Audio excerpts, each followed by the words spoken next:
Antes de começarmos, subscreva o nosso canal para se manter atualizado com o nosso conteúdo mais recente e envolvente. No casamento da minha irmã, ela anunciou: "Estou a casar-me com o amor da vida dela. Ele escolheu-me a mim em vez dela." Os convidados ficaram boquiabertos. Eu sorri, desejei-lhes felicidades e saí discretamente. Na lua de mel, ela descobriu a verdade sobre a sua história de amor perfeita. "Vais adorar o meu noivo", tinha sussurrado a Hailey ao telefone 3 semanas antes. A voz a borbulhar com aquela travessura familiar que eu devia ter reconhecido como perigosa. "Mal posso esperar que o conheças na cerimônia." Na altura ri-me, assumindo que ela estava a ser a sua habitual versão dramática. A Hailey sempre adorou surpresas, gestos grandiosos e fazer de todos os momentos especiais algo só dela. O que eu não esperava era entrar na capela de Santa Maria numa fresca manhã de sábado e encontrar toda a minha família a evitar olhar-me nos olhos. "Antes de continuarmos, quero agradecer-te por te juntares a mim na partilha destas poderosas histórias de resiliência e verdade. Se acreditas que a traição familiar merece consequências, considera subscrever. É gratuito e ajuda-nos a alcançar mais mulheres que precisam de ouvir isto." Agora, vejamos como isto se desenrola. A capela cheirava a lírios brancos e perfume caro. Filas de convidados vestidos com as suas melhores roupas preenchiam os bancos de madeira, mas algo parecia errado. As conversas pararam a meio da frase quando apareci. A tia Carol desviou rapidamente o olhar, fingindo ajustar o chapéu. O tio Roberto pigarreou e estudou o programa do casamento com uma intensidade invulgar. O meu estômago apertou-se enquanto percorria o corredor central, à procura de um lugar vago. Os sussurros seguiam-me como sombras. "Pobre Margarida. Consegues acreditar? Será que ela sabe?" As palavras pairavam alto o suficiente para eu apanhar fragmentos, mas não o suficiente para compreender o significado. Sentei-me num banco perto do fundo, ao lado da dona Henderson, do nosso antigo bairro. Ela deu-me uma palmadinha suave na mão, os olhos cheios de algo que parecia perigosamente com pena. "Querida", murmurou, "tens a certeza de que queres estar aqui hoje?"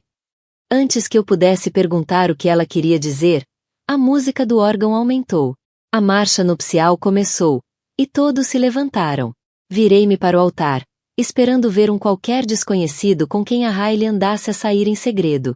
Talvez alguém do trabalho dela na agência de marketing. Ou talvez um amigo das aulas de yoga. Então vi-o. O William estava no altar com um fato preto perfeitamente ajustado, o mesmo que tínhamos escolhido juntos há 6 meses para o nosso próprio casamento. O seu cabelo escuro estava penteado para trás exatamente como eu sempre adorei. Usava os botões de punho prateados que lhe ofereci no aniversário, aqueles gravados com as suas iniciais. As minhas pernas quase cederam. A capela começou a girar e agarrei-me ao encosto do banco à minha frente para me equilibrar. Isto não podia estar a acontecer. Tinha de ser algum tipo de pesadelo. Mas lá estava ele, o meu William, de pé no altar, à espera da minha irmã. As portas no fundo da capela abriram-se, e a Hailey apareceu com um vestido branco esvoaçante que custava mais do que a minha renda mensal. Estava radiante, o cabelo loiro perfeitamente encaracolado, o sorriso brilhante o suficiente para iluminar toda a sala. Apanhou o meu olhar por um breve momento e piscou-me o olho, como se tudo isto fizesse parte de uma piada elaborada que estávamos a partilhar. Enquanto ela deslizava pelo corredor no braço do nosso pai, as memórias invadiram-me como uma onda. O comportamento estranho do William nos últimos meses, os jantares cancelados, as chamadas telefônicas que ele atendia noutra divisão, a forma como de repente se tornou distante, dizendo que o estresse do trabalho estava a consumir. "Precisamos de conversar", disse ele há 3 semanas. No mesmo dia em que a Hailey ligou a falar do seu noivo misterioso. Estava de pé na minha cozinha, recusando-se a sentar, com as mãos enterradas nos bolsos. "Acho que devíamos fazer uma pausa, perceber o que queremos." Supliquei-lhe que me explicasse o que se passava. Estávamos juntos há 4 anos, noivos há 8 meses. Já tínhamos enviado os convites para o nosso casamento em setembro, mas ele apenas abanou a cabeça, murmurando algo sobre precisar de espaço, e saiu do meu apartamento. Agora eu percebia. Enquanto eu ficava em casa, a pensar no que tinha feito de errado, ele estava a planear um futuro com a Hailey. A cerimônia começou, e o reverendo Matthews abriu seu livro. A sua voz ecoou pela capela enquanto falava sobre amor, compromisso e o laço sagrado do casamento. Cada palavra parecia uma pequena faca a torcer-se-me no peito. Se alguém se opõe a esta união, continuou ele, fale agora ou cale-se para sempre. O silêncio prolongou-se indefinidamente. Senti centenas de olhos virarem-se para mim, à espera, expectantes. A minha família, os meus amigos, até desconhecidos, pareciam prender a respiração. Mas eu não disse nada. Riley, continuou o reverendo Matthews, aceitas o William como teu marido? Aceito, disse ela, a voz clara e confiante. Depois virou-se para a congregação, o sorriso a alargar-se. E quero que todos saibam que estou a casar-me com o amor da vida dela. Ele escolheu-me a mim em vez dela. Apontou diretamente para mim. A capela explodiu em suspiros e murmúrios. Cabeças viraram-se. Telemóveis apareceram. Algumas pessoas levantaram-se para ver melhor a mulher cujo noivo acabará de casar com a irmã. Senti o peso dos seus olhares, o julgamento, a pena. Parte de mim queria fugir. Parte de mim queria gritar. Parte de mim queria levantar-se e dizer a todos exatamente que tipo de homem William realmente era. Em vez disso, fiz algo que até a mim me surpreendeu. Sorri. Não um sorriso falso, nem amargo, mas algo calmo e genuíno. Levantei-me do meu lugar, caminhei pelo corredor, passando por todos aqueles rostos chocados, e aproximei-me do altar. O rosto do William tinha empalidecido. A expressão triunfante da Riley vacilou ligeiramente. Parabéns, disse claramente, a minha voz ecoando pela capela silenciosa. Espero que sejam muito felizes juntos. Beijei a bochecha da Riley, acenei educadamente a William e caminhei de volta pelo corredor. Atrás de mim, ouvia os murmúrios confusos, o farfalhar dos tecidos enquanto as pessoas se mexiam nos lugares, tentando perceber o que acabavam de testemunhar. A dona Henderson agarrou-me o braço ao passar pelo banco dela. Margarida, querida, estás bem? Estou bem, disse-lhe, e percebi com surpresa que era verdade. Mesmo fora da capela, o ar da primavera era fresco contra minha pele. Os pássaros chiureavam nos carvalhos ao longo do passeio. A vida continuava, normal e inalterada. Lá dentro, a minha irmã celebrava ter roubado a minha vida. Mas enquanto caminhava para o carro, algo estranho apoderou-se de mim. Não era luto, nem raiva, mas algo muito mais frio e calculista. Conhecia o William melhor do que ninguém. Sabia os seus segredos, as suas fraquezas, a sua verdadeira natureza que ele escondia atrás daquele sorriso encantador. A Riley achava que tinha vencido. Ela não fazia ideia do que tinha realmente conseguido. E, pela primeira vez em semanas, senti-me genuinamente curiosa sobre o que iria acontecer a seguir. A viagem de carro de regresso da capela durou 23 minutos. Contei cada semáforo vermelho, cada curva, cada respiração que dei para me manter firme. Quando finalmente estacionei no meu complexo de apartamentos, fiquei sentada no carro mais 10. Depois terça-feira, e na quarta-feira minha supervisora, a Jennifer, deixava mensagens de voz preocupada sobre a emergência familiar. Agradeci o facto de ela não se meter, de não pedir detalhes. Pequenas misericórdias no mundo que de repente parecia afiado demais nos contornos. O meu frigorífico tornou-se o meu calendário. Todos os dias movia um ímã de um quadrado para o outro, marcando o tempo até a dor supostamente desaparecer. As pessoas achavam que o luto seguia um calendário, não achavam? Primeiro vinha a negação, depois a raiva, depois a negociação. Esperei que essas fases chegassem, mas nunca vieram. Sentia-me oca, como se alguém me tivesse esvaziado por dentro e restasse apenas a concha de quem eu costumava ser. As mensagens de texto começaram a chegar na quinta-feira. A Sara da universidade viu as fotos do casamento no Facebook. Lamento tanto. Margarida. Liga-me se precisares de alguma coisa. A minha prima Júlia. A mãe contou-me o que aconteceu. Foi horrível da parte da Riley. Queres tomar um café este fim de semana? Redigi respostas cuidadosas, cada uma desenhada para soar apropriadamente ferida. Obrigada por entrares em contato. Ainda a processar tudo. Preciso de algum tempo sozinha. Curta o suficiente para parecer de coração partido. Vaga o suficiente para evitar uma conversa real. A verdade é que eu não queria o conforto delas.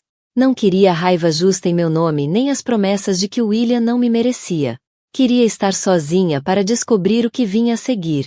As redes sociais da Riley tornaram-se uma presença constante na minha visão periférica. Ela mudou a foto de perfil para uma da recepção do casamento. Os braços dela em volta do pescoço do William enquanto ele a rodopiava na pista de dança. Pareciam genuinamente felizes, radiantes até.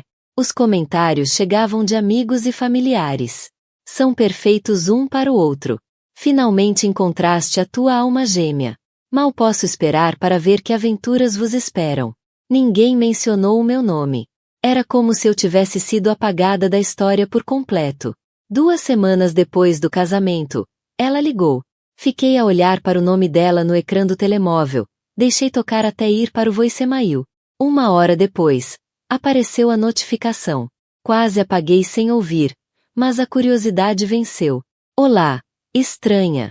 A voz da Riley soava alegre e luminosa através do altifalante, como se nada tivesse mudado entre nós. Sei que as coisas devem estar estranhas agora, mas queria que soubesses que o William e eu estamos mesmo felizes. Tipo, loucamente felizes. Acho que isto estava destinado a acontecer. Sabes, às vezes o universo tem planos maiores do que os nossos. Ela fez uma pausa e ouvi a gargalhada do William ao fundo.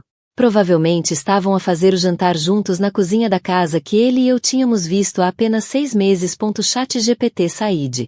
Aquela com a grande janela de sacada e o espaço no jardim que eu planeava transformar numa horta de ervas. De qualquer forma, continuou a Riley. Espero que estejas bem. Amo-te, mana. Falamos em breve. A mensagem terminou e eu fiquei a olhar para o telemóvel durante muito tempo. A crueldade casual daquilo tirou-me o fôlego. Não era apenas por ela me ter roubado o noivo, mas por esperar que eu ficasse feliz por ela. Por conseguir falar da alegria deles com tanta leviandade, como se os meus sentimentos fossem apenas um obstáculo incômodo a ultrapassar. Ouvi a mensagem mais 3 vezes, a estudar o tom da voz dela, a forma como enfatizava certas palavras. Havia algo performativo naquilo, como se estivesse a ler um guião, ou talvez a tentar convencer-se a ela própria tanto quanto a mim.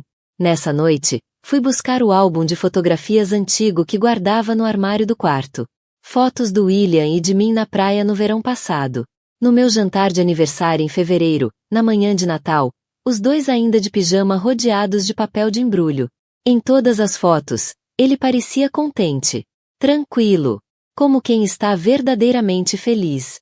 Mas, ao estudar melhor o rosto dele, comecei a notar coisas que antes me tinham escapado, como o sorriso que nunca chegava verdadeiramente aos olhos quando havia outras pessoas por perto, como se posicionava sempre ligeiramente atrás de mim nas fotos de grupo, como a mão no meu ombro muitas vezes parecia mais possessiva do que afetuosa. Encontrei a nossa última foto juntos, tirada apenas 3 semanas antes de ele ter saído de casa. Estávamos no piquenique da empresa dele, rodeados pelos colegas de trabalho. Ele tinha o braço à volta da minha cintura, mas a atenção estava totalmente focada em alguém atrás da câmara. Uma mulher de cabelo loiro comprido e uma gargalhada que se ouvia por todo o parque. A Riley tinha estado lá nesse dia. Tinha aparecido de surpresa, dizendo que estava na zona em trabalho. Eu tinha ficado feliz por vê-la, orgulhosa por apresentar a minha irmã aos colegas do William. Até sugere que ficasse para jantar conosco. A memória ganhou um novo significado. A Riley a flertar com os rapazes do departamento de contabilidade do William. O William a tornar-se subitamente mais animado, mais encantador do que eu vira em meses. A forma como se aproximaram naturalmente durante o jogo de softball, como a conversa entre eles fluiu sem esforço. Na altura achei querido, os meus 2 favoritos a darem-se tão bem. Agora percebia que aquilo tinha sido o início do fim.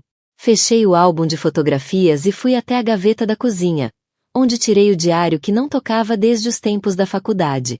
A capa de couro estava gasta. As páginas amareladas pelo tempo.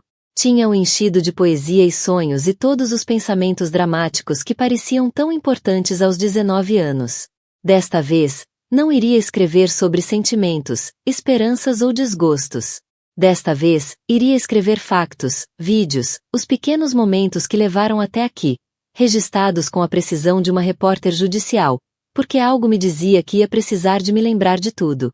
Abri o diário na primeira página em branco e escrevi a data no topo. 15 de maio. Abaixo, comecei com uma única linha. O William nunca gostou que eu discordasse dele. A memória surgiu de imediato. No último Natal, em casa dos pais dele, quando a mãe perguntou sobre os planos para o casamento, eu mencionei querer uma cerimônia pequena, talvez ao ar livre. O maxilar do William apertou-se quase imperceptivelmente. Mais tarde, no carro, disse: "Fizeste-me parecer estúpido lá dentro, como se eu não tivesse voto no nosso casamento." Pedi-lhe desculpa, confusa sobre o que tinha feito de errado. Ele ficou em silêncio durante toda a viagem de 40 minutos para casa. A minha caneta movia-se pela página, a registrar detalhe após detalhe. Como ele gradualmente deixou de querer passar tempo com os meus amigos. "São tão negativos", dizia ele. "Estão sempre a queixar-se dos empregos, dos relacionamentos. Não precisamos dessa energia." Um por um, fui cancelando planos até que os convites deixaram de aparecer. Depois, houve a forma como começou a controlar os meus gastos. Mesmo tendo contas bancárias separadas. $50 para jantar com a tua colega? Isso parece excessivo.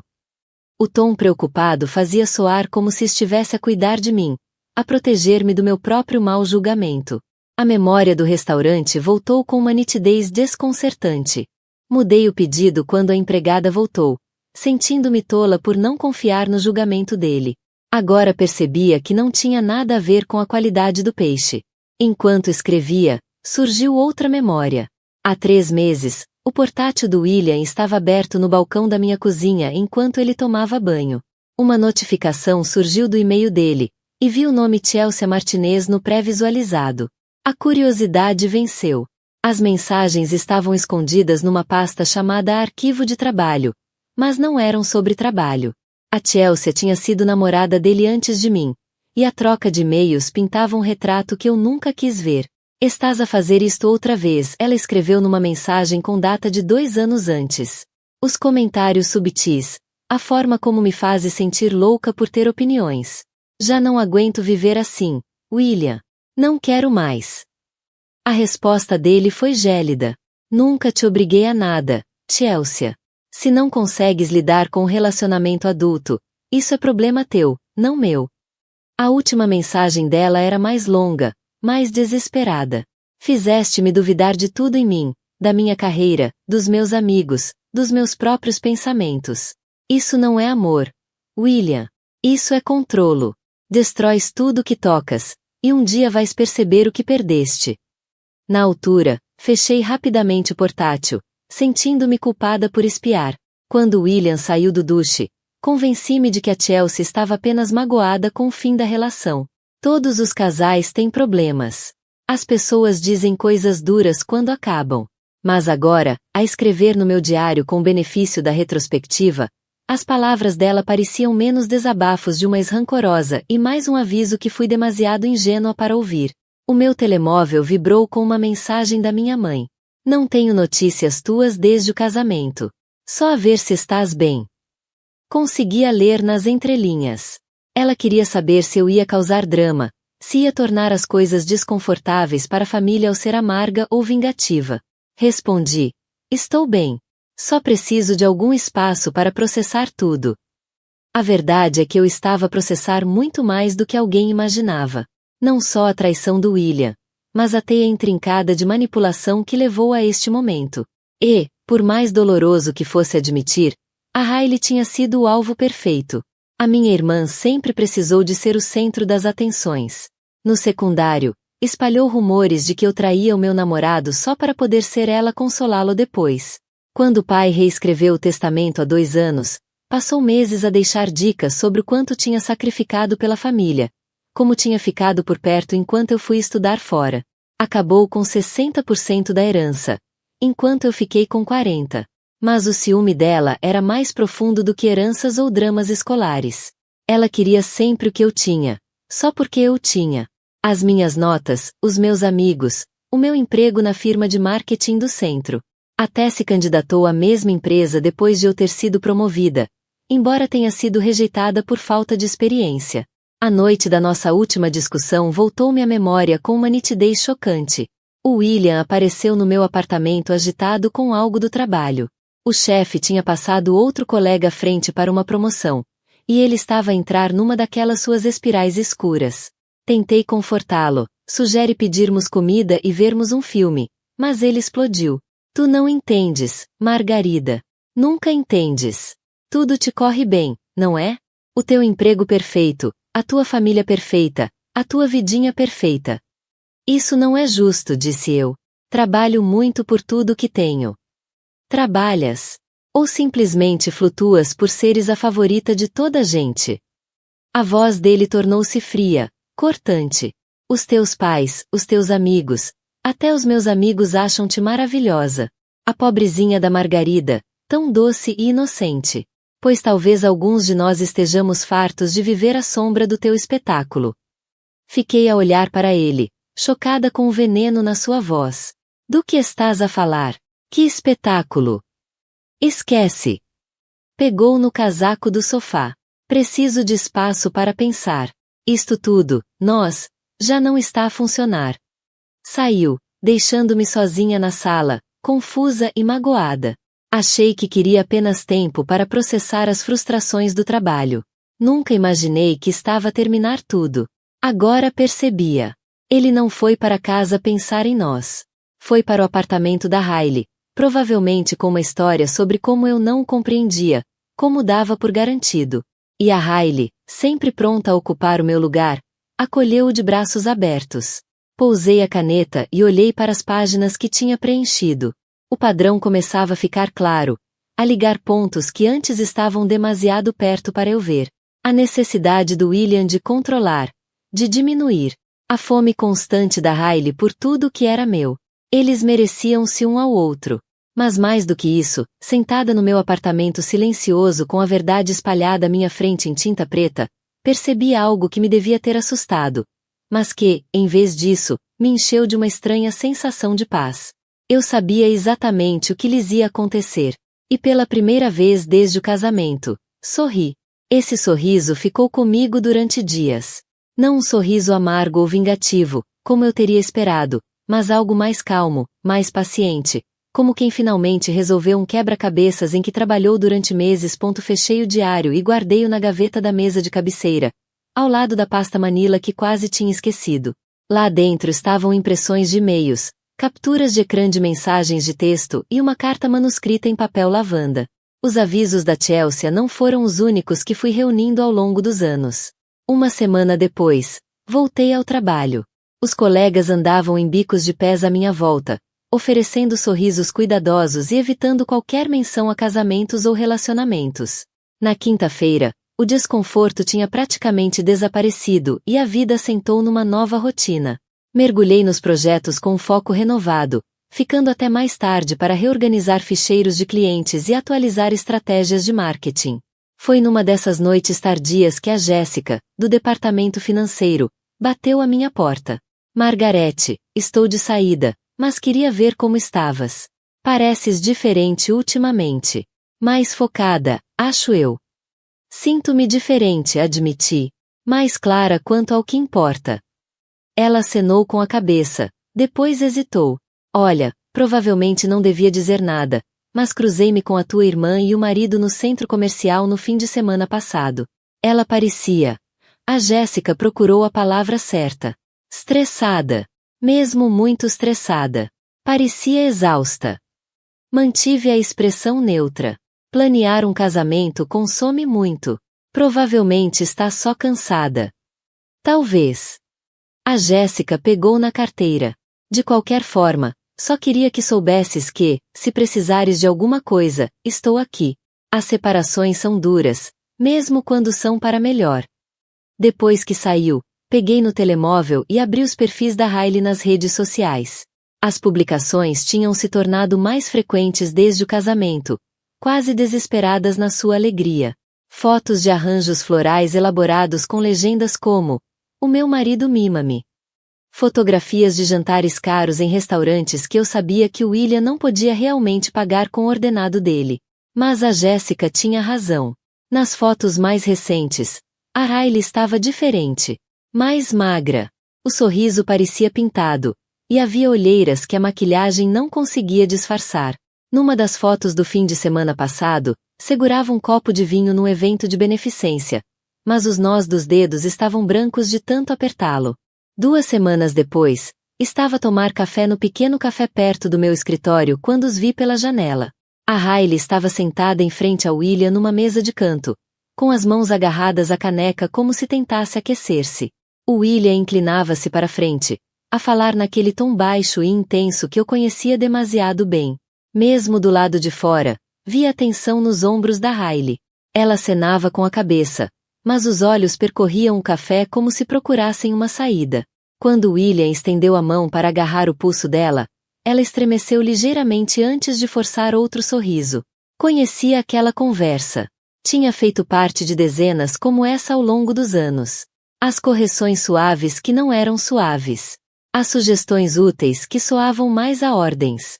A forma como ele te fazia sentir grata pela atenção dele ao mesmo tempo que te levava a questionar todas as decisões que alguma vez tinhas tomado. Terminei o meu café de pé no passeio, a observá-los através do vidro. A Riley disse algo que fez a expressão do William escurecer, e viu abanar a cabeça bruscamente. Ela recuou de imediato, as mãos num gesto de desculpa que conhecia demasiado bem. Quando me afastei, ela já acenava novamente, a concordar com tudo que ele exigisse. Nessa noite, o telefone tocou. O nome da Riley apareceu no ecrã. E por um momento considerei atender. Em vez disso, deixei ir para o voicemail e ouvi a mensagem mais tarde. Sou eu outra vez. A voz dela soava mais pequena do que o habitual, menos confiante. Estava só a pensar se querias almoçar um dia destes. Sinto que não falamos há imenso tempo. E tenho saudades tuas. Eu sei que as coisas estão estranhas entre nós agora, mas continuas a ser a minha irmã, sabes? Houve uma pausa e ouvi vozes de fundo. O William a perguntar com quem ela estava a falar. A Riley a sussurrar que era apenas do trabalho. Depois voltou à linha, a falar rapidamente. Bem, liga-me se quiseres. Amo-te. Guardei a mensagem, mas não devolvi a chamada. Em vez disso, abri novamente a pasta Manila e espalhei o conteúdo sobre a mesa de centro. A carta da Chelsea estava no topo, a que chegou 6 meses depois de eu começar a namorar com William. Ela tinha descoberto meu endereço, provavelmente através das redes sociais, e enviou-a juntamente com cópias dos e-mails que eu viria a encontrar mais tarde no portátil dele. Sei que não vais acreditar em mim, começava a carta, em caligrafia cuidada. Provavelmente eu também não teria acreditado em ninguém que me tentasse avisar. Mas o William não é quem tu pensas. Ele é encantador e atencioso no início, mas aos poucos, tão aos poucos que nem reparas, ele começa a mudar-te. Vai isolar-te dos teus amigos, fazer-te duvidar do teu próprio julgamento, convencer-te de que a forma dele é a única certa. No fim da carta, ela incluiu o número de telefone e uma única frase. Quando estiveres pronta para falar, liga-me. Estarei aqui. Nunca liguei. Parte de mim tinha medo que ela estivesse a dizer a verdade, e parte de mim tinha medo que estivesse a mentir. De qualquer forma, não queria saber. Agora, peguei no telefone e marquei o número. Tocou 3 vezes antes de uma voz familiar atender. Olá, Chelsea. Aqui é a Margarete. Margarete Thompson. Acho que conheceste o William. Houve uma longa pausa. Oh meu Deus! Margarete, perguntei-me se algum dia ias ligar. Estás bem? Aconteceu alguma coisa? Olhei pela janela do meu apartamento para as luzes da cidade lá embaixo. Ele casou-se com a minha irmã. Jesus! A voz da Chelsea soava suave, compreensiva. Lamento tanto. Deve ter sido devastador. Na verdade, disse eu, surpreendida com a firmeza da minha própria voz, acho que pode ter sido a melhor coisa que podia ter acontecido. Falamos durante 2 horas. A Chelsea contou-me coisas sobre o William que eu suspeitava, mas nunca tinha confirmado. Como ele monitorizava as mensagens dela, como a convenceu a deixar o trabalho porque o chefe claramente estava a fazer-se a ela. A forma metódica como foi desmontando a confiança dela até ela começar a acreditar que não conseguia viver sem ele. O mais estranho, disse a Chelsea perto do fim da conversa, É que eu sentia-me grata enquanto aquilo acontecia. Como se ele estivesse a proteger-me de mim mesma. Demorei meses de terapia para perceber que aquilo que eu achava que era amor, era na verdade controlo. Depois de desligar, sentei-me na sala a segurar a pasta com os avisos que tinha recolhido, mas nunca seguido. Cartas da Chelsea, e-mails da namorada do William da faculdade, até uma mensagem de voz da ex-mulher dele, que me tinha contactado há 2 anos. Todas tentaram salvar-me. Ignorei-as todas. Mas a Riley não pediu avisos. Ela simplesmente tomou o que queria, sem se importar com as consequências. Por isso, deixaria que aprendesse da mesma forma que eu aprendi, pela experiência. E, ao contrário das outras vítimas do William, ela não receberia nenhuma tentativa de resgate da minha parte. Guardei a pasta na gaveta e fui para a cama naquela noite com uma sensação que não sentia há meses. Paz. Não o vazio oco que me consumia desde o casamento, mas uma tranquilidade genuína. Pela primeira vez, percebi que, por vezes, a melhor ação é não agir. O verão deu lugar ao outono, e observei as mudanças acontecerem exatamente como tinha previsto. As publicações da Riley no Instagram tornaram-se esporádicas, depois cessaram por completo. A atividade no Facebook reduziu-se a alguns likes em fotos de outras pessoas, sem comentários nem publicações próprias. Quando consultei os perfis dela, a foto mais recente era da lua de mel em Cabo. Ambos a sorrir numa praia que parecia o paraíso. Isso foi há 3 meses. Num churrasco de família em setembro, a minha prima Lisa puxou-me de lado enquanto enchíamos os copos no balcão da cozinha. ChatGPT cede. Já viste a Riley ultimamente? A mãe está preocupada com ela. Parece tão magra e mal falou com alguém hoje. Olhei pela porta de vidro deslizante e vi a Riley sentada sozinha no mobiliário de exterior. O William estava do outro lado do jardim a falar com meu tio sobre golfe, gesticulando animadamente enquanto dominava a conversa. O prato da Riley permanecia intocado ao lado dela, e ela continuava a verificar o telemóvel com movimentos nervosos e rápidos. Talvez esteja apenas a adaptar-se à vida de casada, disse eu, acrescentando gelo ao meu copo. Grandes mudanças podem ser estressantes. A Lisa baixou a voz. É mais do que isso. A Sarah convidou-a para o Clube do Livro no mês passado e a Riley disse que não podia ir porque o William tinha feito reservas para jantar. Mas, quando a Sarah ligou no dia seguinte a perguntar como correu o jantar, a Riley disse que tinham ficado em casa a ver um filme. Por que é que havia de mentir sobre algo tão pequeno? Encolhi os ombros, mantendo a expressão neutra. Talvez se tenha confundido com as datas. Mas eu sabia melhor. Eu tinha contado mentiras semelhantes durante o meu tempo com William. Pequenas contradições que, individualmente, pareciam insignificantes, mas que, juntas, formavam um padrão de alguém a tentar encobrir o comportamento controlador do parceiro. O cansaço mental de ter de acompanhar que desculpa se tinha dado a quem era algo que eu recordava bem demais. Outubro trouxe a primeira verdadeira ruptura na fachada deles. Estava no supermercado numa quinta-feira à noite quando ouvi vozes familiares no corredor ao lado. O tom do William era cortante, a atravessar o ruído ambiente dos carrinhos de compras e da música de fundo. Outubro trouxe a primeira verdadeira ruptura na fachada deles. Estava no supermercado numa quinta-feira à noite quando ouvi vozes familiares no corredor ao lado.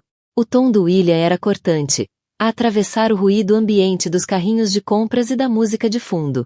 Disse-te para te manteres na lista, Riley.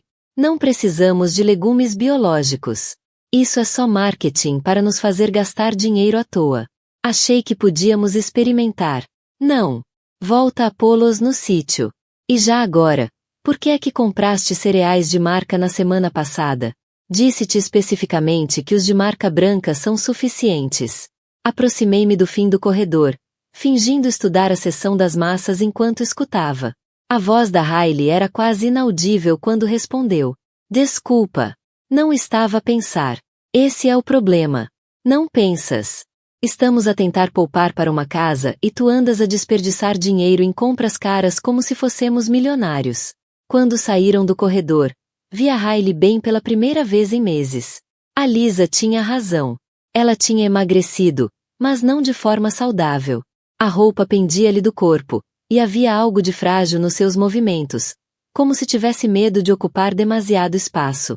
O William ia ligeiramente à frente, a empurrar o carrinho com uma eficiência agressiva, enquanto ela o seguia atrás. Na caixa, observei-o a examinar cada item à medida que a funcionária os passava no leitor, a questionar preços e a obrigar a Riley a explicar compras que, aparentemente, tinha feito sem a aprovação dele. As pessoas atrás deles trocavam olhares desconfortáveis, e eu senti uma onda familiar de vergonha por ela. Já estive naquela posição vezes demais, de pé, em público, enquanto William me fazia sentir como uma criança a ser repreendida por gastar dinheiro da semanada de forma irresponsável. Novembro trouxe uma chamada que já estava à espera há semanas. Era a melhor amiga da Riley, a Amanda, e ela já chorava antes sequer de eu dizer olá. Margarete, não sei o que fazer. Estou tão assustada com a Riley. Já não a deixam ver ninguém. O William diz que somos uma má influência, que lhe pomos ideias negativas na cabeça sobre o casamento deles. Sentei-me no sofá, com o telemóvel contra o ouvido. O que estás exatamente a pedir que eu faça, Amanda? Fala com ela. Ela já não atende as minhas chamadas, mas talvez ouça-te a ti. És a irmã dela. Está presa. Margarete. Ele tirou-lhe os cartões de crédito, os cartões do banco, tudo. Ela tentou sair no mês passado, mas nem tinha dinheiro para um quarto de hotel. O desespero na voz da Amanda era real, mas eu não senti nada. Nem raiva protetora, nem impulso de ir a correr em seu auxílio. Ela fez a escolha dela, sabendo exatamente o que estava a tirar de mim. Agora, vivia com as consequências. Ela fez a cama onde está deitada. Disse em voz baixa. Estás a falar a sério? É da tua irmã que estamos a falar. Ele controla todos os aspectos da vida dela. Ela nem pode sair de casa sem permissão. Amanda, a Riley é uma mulher adulta. Se quisesse ajuda, pedia. Ela pediu. Tentou ligar-te no mês passado, mas tu nunca devolveste a chamada. Está completamente isolada, e agora acha que até a família desistiu dela. Pensei na mensagem de voz que a Riley tinha deixado, aquela em que a voz dela soava tão pequena e incerta. Apaguei-a sem guardar, tal como apaguei as outras 3 que vieram depois. O que queres que eu faça? Invada a casa deles e arraste-a para fora? A Riley escolheu o William. Escolheu-o em vez da felicidade da própria irmã. Quis a minha vida. E agora tem-na. A Amanda ficou em silêncio durante um longo momento. Quando voltou a falar, a voz estava fria. Espero que consigas viver contigo mesma, Margarete. Porque quando algo terrível acontecer a ela, a culpa vai ser de todos nós que vimos os sinais e não fizemos nada.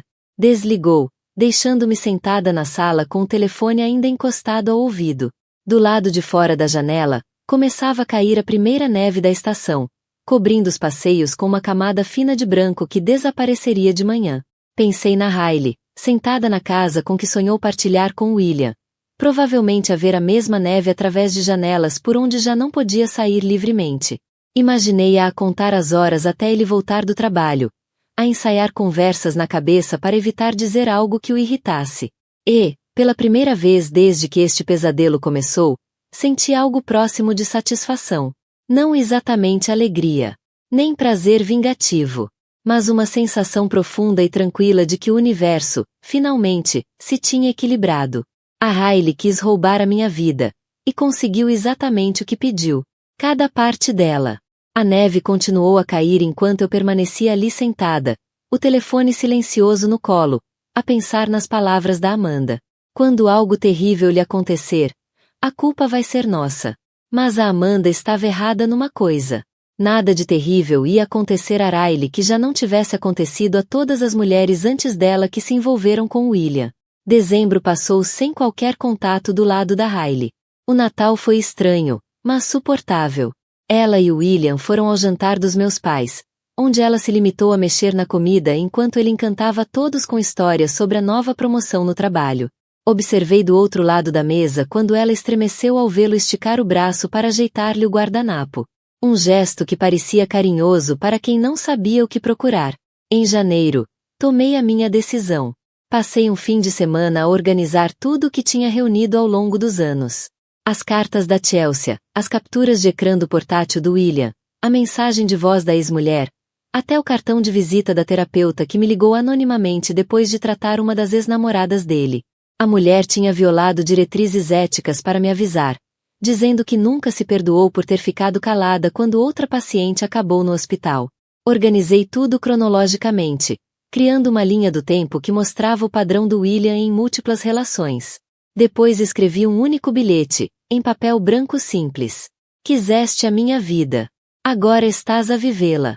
O pacote foi enviado numa terça-feira de manhã, exatamente 1 ano e 2 dias depois do casamento deles. Usei um envelope Manila genérico, sem remetente, e enviei-o de uma estação dos Correios do outro lado da cidade. ChatGPT sede. Dentro do envelope, juntamente com o meu bilhete, estavam cópias de tudo. Cada aviso que recebi e ignorei, cada sinal de alerta que colecionei, mas sobre o qual nunca agi. A Riley iria finalmente compreender que o seu conto de fadas tinha sido cuidadosamente orquestrado, que eu sabia exatamente quem William era quando a deixei levá-lo, que cada momento do sofrimento dela tinha sido tão previsível como o nascer do sol. A primeira chamada chegou nessa mesma noite. O nome da Riley apareceu no ecrã do meu telemóvel às 19h43, e fiquei a ver até ir para o voicemail. Ela não deixou mensagem. As chamadas continuaram durante 3 dias seguidos, por vezes até 15 numa única tarde. Nunca atendi. Na sexta-feira, tentou uma abordagem diferente. Uma mensagem de texto às 2 da manhã. Margarete, por favor, precisamos de falar. Eu entendo agora. Por favor, liga-me de volta. Apaguei sem responder. As chamadas tornaram-se menos frequentes após essa primeira semana, mas nunca pararam completamente. Às vezes passavam-se semanas em silêncio. Depois, de repente, o meu telefone vibrava com o nome da Riley no ecrã. Imaginava-a sentada naquela casa, a reunir coragem para marcar o meu número.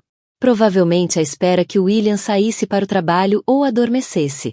A primavera trouxe novidades através do rumor familiar. A Riley tinha voltado a viver com os nossos pais temporariamente, enquanto tentava resolver as coisas. O William aparentemente tinha concordado em deixá-la ir, embora o pai mencionasse algo sobre papelada e advogados que fazia parecer mais complicado do que uma simples separação. Não senti nada ao ouvir a notícia. Nem triunfo, nem validação, nem alívio. Era simplesmente a conclusão lógica de uma história que tinha sido escrita muito antes de a Riley alguma vez ter entrado em cena. A reunião de família em junho foi na casa da minha tia, em Springfield, o mesmo lugar onde celebrávamos todos os feriados importantes desde a minha infância. Estive quase para não ir, mas algo me atraiu até lá. Talvez curiosidade. Talvez um desejo de encerramento que nem sabia que precisava. A Riley estava lá quando cheguei, de pé sozinha junto à mesa das sobremesas, enquanto as conversas fluíam à sua volta. Tinha recuperado algum do peso que perderá, mas havia algo quebrado na sua postura, um cansaço permanente que antes não existia. O cabelo estava mais curto, mais prático, e usava jeans e uma camisola simples, em vez das roupas de marca que usava durante o casamento. Quando me viu entrar, o rosto empalideceu. Pousou o prato e começou a mover-se na minha direção, mas virei-me e juntei-me a uma conversa com os primos sobre planos de férias. Durante as 2 horas seguintes, senti o olhar dela sobre mim. Sempre que olhava na sua direção, lá estava ela, a pairar nas margens de qualquer grupo com quem eu falava, claramente querendo aproximar-se, mas sem coragem para o fazer. Finalmente, já ao fim da noite, quando as pessoas se despediam, ela apanhou-me junto ao armário dos casacos. Margarete. A voz dela era quase um sussurro. Por favor, podemos falar só 5 minutos. Olhei para ela diretamente pela primeira vez em mais de 1 ano. A mulher confiante e radiante que anunciará a sua vitória no altar já não existia.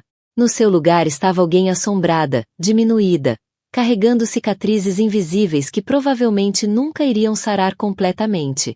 Sobre o que queres falar, Riley? Tu sabias. As palavras saíram apressadas. Tu sabias quem ele era e mesmo assim deixaste-me levá-lo. Deixaste-me entrar naquele pesadelo, sabendo exatamente o que ia acontecer comigo. Puxei o meu casaco do armário, abotoando-o lentamente. Não pediste a minha opinião. Limitaste-te a tomar o que quiseste. Sou tua irmã. Sim, disse em voz baixa. És. E subiste ao altar no teu casamento e anunciaste a 200 pessoas que tinhas roubado meu noivo. Fizeste questão de que todos soubessem que ele te escolheu a ti, e não a mim. Humilhaste-me perante toda a família. As lágrimas começaram a rolar-lhe pelas faces, mas ela não emitiu som. Achei que o amava. Achei que ele me amava. Talvez o tenhas amado. Talvez até ele te tenha amado, à maneira dele, partida. Mas isso nunca foi realmente o ponto, pois não? Tu não querias o William. Querias a minha vida. Querias provar que conseguias tirar algo que era meu. Desculpa. As palavras foram tão suaves que quase não as ouvi. Desculpa. Margarete. Sei que isso não corrige nada, mas preciso que saibas que lamento. Estudei o rosto dela, à procura de traços da irmã com quem cresci. Ela ainda estava lá, debaixo de todo aquele dano, mas mudada de formas que já não podiam ser desfeitas. Eu sei que lamentas, disse finalmente. Mas o desculpa não me devolve os 4 anos que passei com ele.